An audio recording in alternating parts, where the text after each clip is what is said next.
Hey, this is Sarah Fitch, a confidence coach for women, and I'm happy to come to you today to send a message to you about purpose. So many of us as women feel like we're lost or we're stuck, or we feel like other areas of our lives are going well. And even if we have jobs or we have careers, we oftentimes feel as though we're not fully activated in our purpose. But I'm here today to give you one quick tip that can help you get closer to that purpose, right? So often we are always wondering, like, God, why am I here? What do you want me to do? Or we kind of have an idea of what we want to do, but it's like we need that confirmation from God in order for us to fully pursue what it is that we feel like we've been called to do. So one of the quickest and easiest ways, right, that you can discover what your purpose is or confirm what your purpose is, because I'm a firm believer that deep down inside as women, we all know what we're called to do. You already know what you're good at. You already know what skills you have. You already know what talents you have. On top of that, there are, I'm sure you either have one, two, three, or maybe 4 degrees or certifications in something. So there's something that you're an expert in that other people are not good in, right? There's something you can talk about for hours at a time. There's something you wouldn't mind doing for free. There's something that if I call you right now and say, hey, can you come to a workshop for my teenage students, that you have a topic that you're well versed in that you can talk about, that's where your purpose is. But the number one way that I want to share today in this particular video that you can start following in that direction now is, who do you feel as though you're called to serve? Who do you feel as though you're called to serve, and how do you feel as though you're called to serve them? Those are actually, I said one, but it's actually two. It's actually two key ways that you can figure out what your purpose is, right? So who have you been called to serve, and how have you been called to serve them? So instead of praying to God, God, please tell me my purpose and what I'm here to do, or confirm it, so instead ask God, who am I here to serve, and how am I here to serve them? So again, I believe that as women, we already know what we're good at, what our talents are, what our skills are. And if you're not really 100% sure as to which one of those is your purpose, then that means that you're not being active enough in trying out different things. So maybe you have different passions, maybe you have different certifications or degrees. Think about your current job. What is it that you like, and what is it that you don't like at that job? If there's something else that you might have a lot of different things you're interested in. For example, me, I love empowering people. But I like teaching and I like educating. So I am a high school teacher by day, but I'm a confidence coach by night. But I infuse the empowerment piece at my teaching job by starting an after school club for girls. So I still get to empower. And I know that's my passion. I know I absolutely love doing that.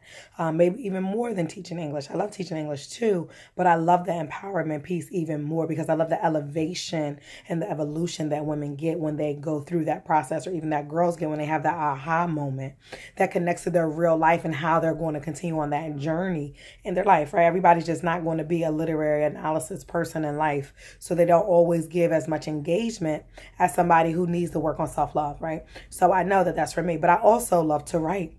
I also love to read. So I wrote a book, right? I wrote my own book, Born Fierce, How to Unleash the Confident Woman Within, right? So maybe it's not a literature book because I teach literature or whatever, but I know that's a passion I have, and I produced it. And now I'm like, okay, now I probably want to do another one. I probably do want to eventually do a fiction one, but I also love to write. So when I was younger, I used to think, oh, I want to write for a magazine, and maybe I'm not going to be a magazine editor, but that doesn't mean I can't still fulfill that part of my calling by guest writing for different magazines or different media outlets. So there's different ways you can use it. Something else, as an Englishy person, I really decided, let me see if I can make extra money, and let me see if I can test out this one thing, which was editing. And I realized I hated editing. I tried it out. I worked with a publisher, and I edited for her, and I love her to death. But I just hated it. And I'm like, okay, that ain't for me. That ain't my purpose. That ain't my calling. So what are you doing you need to be more active in order to figure out what have you been called to do? But more so, who have you been called to serve? I clearly know I'm not down for the editing and editors and all that. But I also, had to figure out, who am I here to serve, right? So even though I work with high school girls, I tend to like to work with adult women a lot more now that I work with both, because I can go deeper with them when it comes to self-love and relationships and purpose. Certain conversations I cannot have with a 12-year-old that I can have with a 33-year-old and be honest about, their love and their relationships. I can't do that with a 12-year-old. They look at me like I'm crazy, but I know I like that deep conversation. So even though I enjoy both, my calling and purpose, I believe, is more at a different level with the older women. So you see how I'm sharing with you how I've been able to uncover Because oftentimes we pray and we wait. And if you go back to my other YouTube videos, you'll know that I'm not a fan of praying and waiting. I'm a fan of praying and being active and going out and taking action and getting movement. That's when God will download to you. That's when he'll send you signs and symbols and confirmation and validation through things once you actually start doing things. Or he might close the door or send a rejection. And then you know, okay, that ain't for me.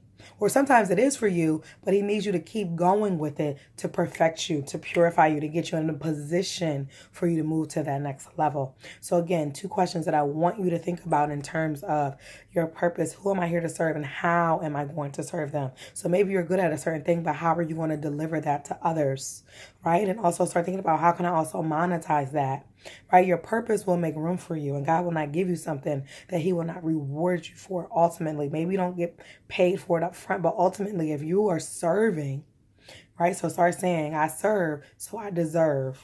I serve, so I deserve. I learned that from my money coach, which is Denise Duffield Thomas. It's something she used to always tell us when I went through her money boot camp, which is I serve, so I deserve. Because so often as women, we think we're supposed to give, and get nothing in return. But if you are giving of your time, your money, your energy, you deserve to get something back. So again, purpose. Who do I serve? How am I being called to serve? Change your prayers. It will change your life.